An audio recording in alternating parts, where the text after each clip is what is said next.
High-stakes Thornton Township meeting abruptly ends in chaos, blindsiding the supermayor.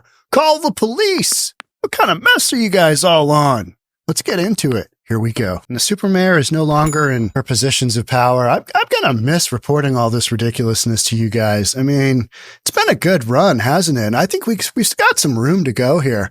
Let's watch this one. Here we go. Business on the agenda, including approving a budget, a critical tax levy ordinance, and insurance. But none of it got done. In Thornton Township, more turmoil and strife. Frustrated residents shaking their heads after this meeting ended before it really began. The board meeting's over with, so please get out. Do not walk up on me. Call the police because we don't have a board meeting. For the first time in months, the Board of Trustees had a quorum, with Trustees Gonzalez and Carmen Carlile in attendance. The two had been skipping meetings in order to block Supervisor Tiffany Henyard from filling a vacant trustee position. But last week, Henyard went to court to try to compel the trustees to attend, citing a severe disruption of township services from a government shutdown resulting from the standoff. It's not going to bully us. It's not going to force us to do something. We know we're doing what's right, and we're going to keep moving forward. We have a formal quorum, so we will be having a board meeting this evening. Wishful thinking. After the Pledge of Allegiance and an opening prayer interrupted by jeers. We give you glory, we give you honor and praise, Holy Spirit. Gonzalez and Carlile abruptly ended the meeting. Motion to adjourn? Motion to adjourn? What's y'all on? There's somebody scream yes. At the end of the day, we got to pay the insurance. What kind of mess are y'all on? The trustees walking out. No one should be able to walk out of their elected position meeting not for nothing. I disagree. They just did. Y'all not understanding. People jobs are at stake and pretty much is no longer because of the lack of insurance. This all comes a week before a special meeting where township residents will select the new trustee for that vacant position. Henyard has objected, saying she still has that authority. I mean, they did have a meeting. They just didn't get anything done. Now, Tiffany Henyard didn't sue and say, hey, we've got a meeting and we got to get all this stuff done. She just said they need to attend the meeting. Well, they did. They did. Let's read through it. There's important business on the agenda, including a budget, tax levy ordinance, insurance. None of that got done. There's only more turmoil and strife. Frustrated residents shook their heads after the Board of Trustees meeting ended before it really began. No, it began. It just had a very, very short window of anything happening. The board meeting is over with, so please get out. Do not walk up on me, said Supervisor Tiffany Henyard. Call the police. Call the police. We saw that because we don't have a board meeting. For the first time in months, Board of Trustees had a quorum with Trustees Gonzalez and Carmen Carlile in attendance. Two had been skipping meetings. Yeah, but Henyard's been skipping meetings too. Last week, Henyard went to court to try to compel. We covered that, did a podcast on that, to compel the trustees to attend, citing a severe disruption of township services. But they did attend. They did have a meeting. They did have a quorum. That's what will go down on the meeting notes, right? Hey, we had a meeting.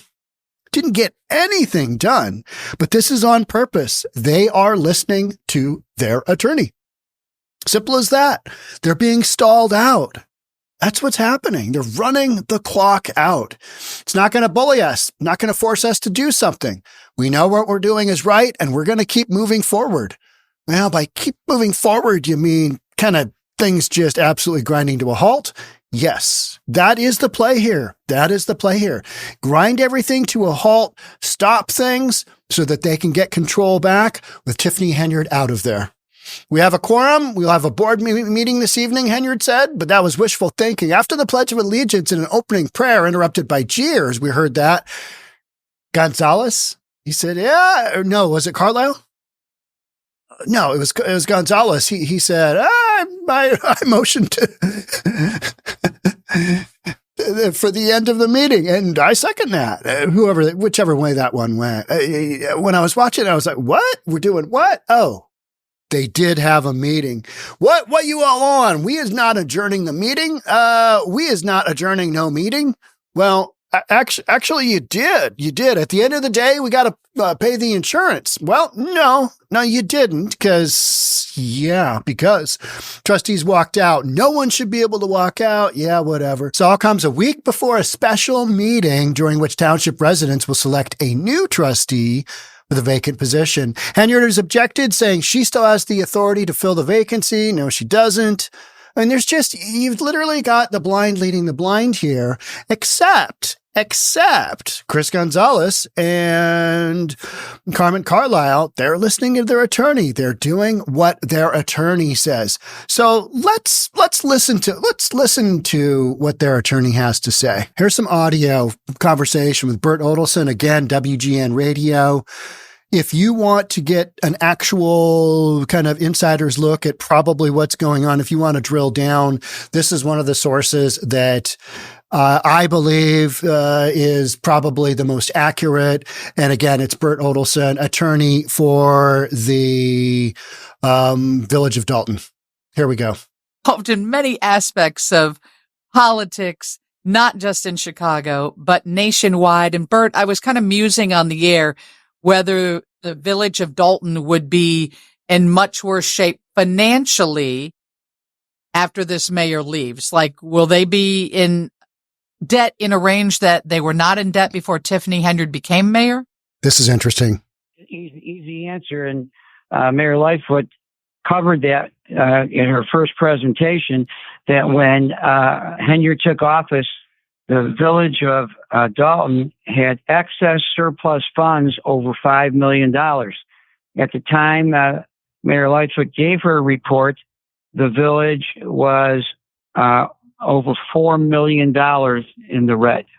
Oh my gosh! So that's a loss of $9 million. I mean, not a loss. But back at that time, yeah, a loss. And Mayor Lightfoot's going to give her final report January 27th. And I fear that the decline will be even further in the $5 or $6 million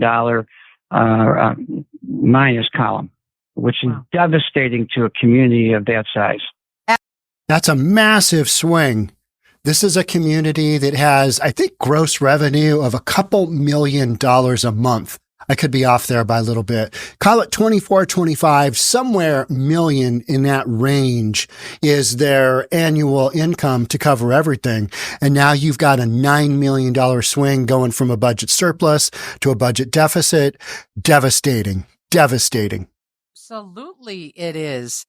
So, Bert, do you represent either of the trustees, Chris Gonzalez or Carmen Carlile? No, I do not represent them, but I'm in conversation with Mr. Gonzalez, who is a candidate for re-election on Senator Napoleon Harris's Democratic slate for township. So I am in conference with Mr. Gonzalez, and I basically know what's going on in Thornton, although I'm not intimately involved as I am in Dalton. Right. So we await our former mayor, Lori Lightfoot's report. The feds are still investigating. We really don't know what they are up to because they play their cards close to the vest. And we know last week when we spoke, Tiffany Henyard didn't show up to meetings, and now it's the trustees who said they're not attending meetings because of security issues. What the heck's going on? It's a tug-of-war. Henyard wants to appoint a person that she's very familiar with and friendly with to the vacancy on the board. The trustees do not want her to appoint the particular person because then that would give her the voting edge on the board, and she'd be allowed to continue to minimize the funds that Thornton Township had accumulated over the years. Plus, the trustees in Thornton Township can't get things on the agenda that they want to talk about. They've tried to hold meetings where Henyard doesn't show up. So it's a very sad political tug-of-war that she has created in Thornton Township as well. But Bert, isn't it their job to show up at the meetings? I mean, I know that it wouldn't go their way, that this is a way of, preventing a quorum and things like that. But that's democracy. It was voted in this way, and it's their job to be there. Yeah, I have to agree with you. It is their job as it's been hurt. Here's the thing. They did show up at the meeting. They just didn't let it participate. They didn't let it roll on. Now, are you going to sue them for that? How many lawsuits can you do before you basically just booted out of office? And I think that's what's going to happen. This is literally a last-ditch effort by Mayor Henyard. I don't even know what the point is because she's going to go down in flames. Let's listen here. Her job to show up at meetings that the trustees have called. So I'm not pointing a finger in either direction here. I can tell you that the conditions in Thornton Township are abysmal as they are in Dalton. Now, the good news in Dalton, of course, is that we have a solid 4 trustees who have been able to run government in spite of her, and been able to run government because we've been successful in court with injunctions against Henyard from acting out and playing the queen of Dalton rather than the mayor. And government has gone on, except we were in court again yesterday on another $1 million lawsuit against Henyard for refusing to issue liquor licenses. Another $1 million lawsuit. Because somebody built their dream business structure, got the business rolling. They pay for the liquor license, and Henyard won't issue it. That is some of what everybody is saying. Hey, this woman needs to go.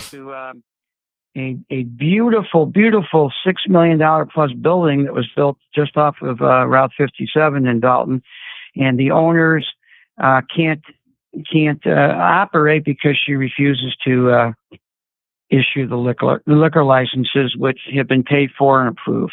So it's another waste of money. And these meetings need to take place because we still have insurance policies that have lapsed, correct? Where you can't get senior transportation. People don't have access to, is it the Thornton Township building? What's going on with those insurance lapses? I'd be a nervous wreck if my insurance lapsed. Mm-hmm. Yeah, I agree with you there. All I know is what she said, that the insurance has lapsed and she cut off senior busing, except the other day she had an event. And guess what buses she used to bus people to her event? The buses. Yeah, correct, Steve. Right. Right. Yeah. The buses for the seniors. Which then they don't have any insurance on them, right? So if there was a bus crash, correct. Dalton's in the bag again for, whatever. Massive liability. They're on the hook. They don't have insurance. Just the risks that are being taken here are just. Yeah.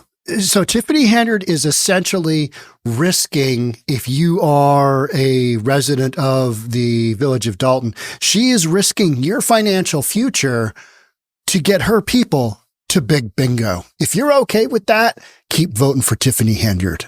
Yeah. Yes. It would cost to remedy that. Correct. And apparently this was her big bingo event. So she's still throwing big events. They're events, but they're not big. Very, very, very few people showed up to that event.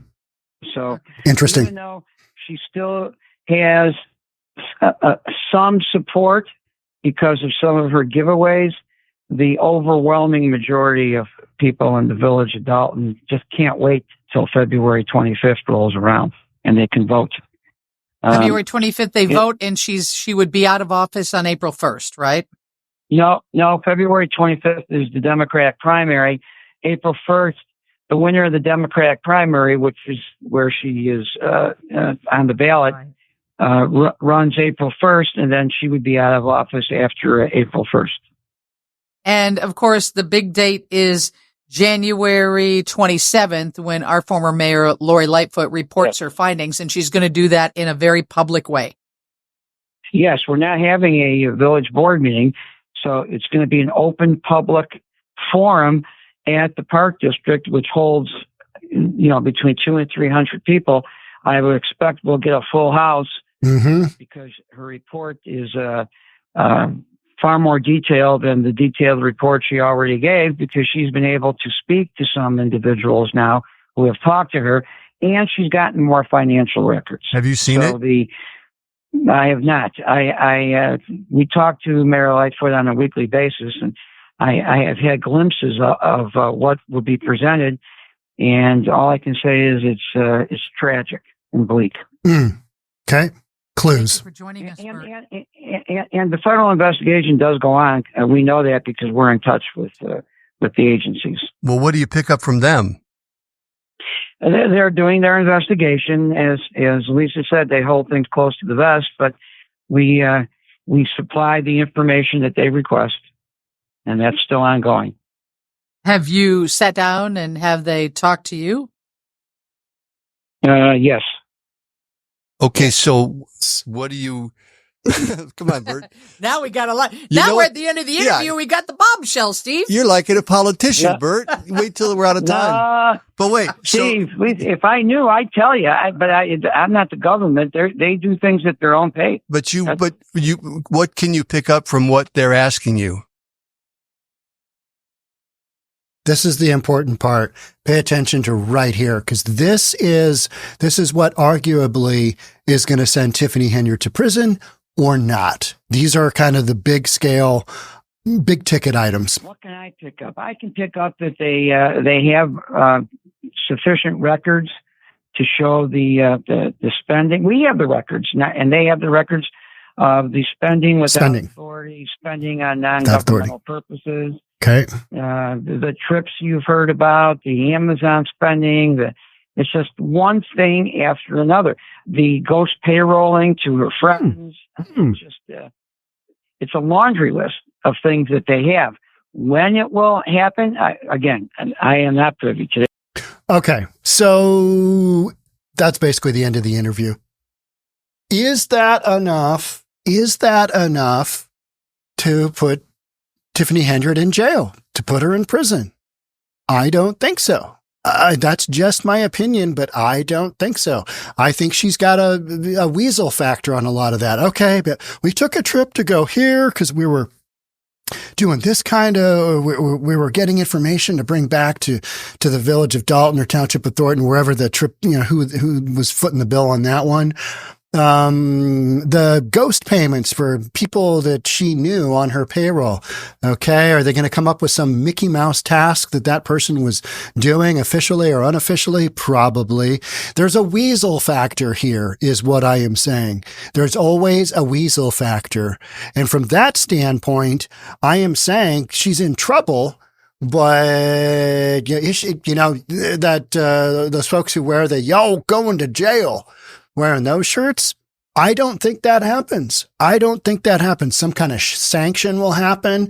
Maybe she's blocked from running for office elsewhere. Maybe some kind of fine gets paid. Maybe she's got to take, how to be a mayor 101 without cheating class. I don't know. Something like that. But what I'm hearing from Bert Odelson, the attorney, does that make me think, did you hear embezzled? She embezzled $100,000. No. Did you hear she stole this from this account and put it here? No. You're hearing overspending. You're hearing bad judgment. You're hearing stuff that has a weasel factor. That is what I've been saying for months now. And that's what I firmly believe. If I am wrong, I'll come right on here and go, folks, I was wrong. Tiffany Henyard goes to jail. She goes to prison, whatever it might be. Hey, here we are. All right. That's it for me on this one. Thanks so much for being here. I'll catch up with you in the next one. Bye for now.